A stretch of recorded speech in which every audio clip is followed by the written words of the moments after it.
এই ভালো civil society যদি আমরা রিফর্ম না করতে পারি তাহলে কিন্তু আমাদের ডেমোক্রেসি ফ্লারিশ করবে না, এবং ডেমোক্রেসি যদি ফ্লারিশ না করে কিন্তু আবার আমাদের ফ্যাসিবাদ ঘাড়ে চেপে পড়বে।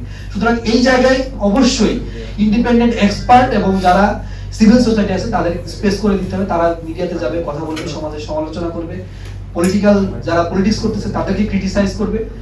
এটার মধ্য দিয়ে কিন্তু ডেমোক্রেসিটিকে ফ্লারিশ করবে এবং এটার মাধ্যমে মিডিয়া ইন্ডাস্ট্রি একটা ভালো ভূমিকা রাখবে। পাঞ্জাবের জগতে একটি বিশ্বস্ত নাম শাবাব এথনিক ওয়্যার।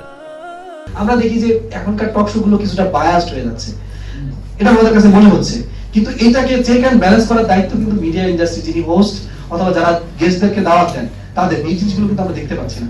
এর পাশাপাশি আমাদের মিডিয়া ওনারশিপ এবং কনফ্লিক্ট অফ ইন্টারেস্টের জায়গায় খুব বেশি অনেস্ট হওয়া লাগবে। কারণ আমি ধরেন সাপোজ XYZ আমি একটা মাল্টিমিডিয়া চালাই, আমি যদি মনে করি যে আমার মাল্টিমিডিয়া বিএনপির পক্ষে কিছু রিপোর্ট দিয়ে বা জামাতের পক্ষে কিছু রিপোর্ট দিয়ে আমি যদি এই পলিটিক্যাল কিছু সুবিধা নিতে পারি তাহলে তো আমি অনেক গেইন করলাম। কিন্তু আমাদেরকে একটা মনে রাখতে হবে, আমরা এমন একটা জায়গায় দায়িত্ব পালন করছি বা এমন একটা জায়গায় কাজ করছি, আমাদের একটা শব্দ, একটা কথা, একটা ন্যারেটিভের উপর ভিত্তি করে কিন্তু পাবলিক মোটিভেট হয়। তো সেই জায়গায় আমাদেরকে দায়িত্বশীলতার পরিচয় দিতে হবে।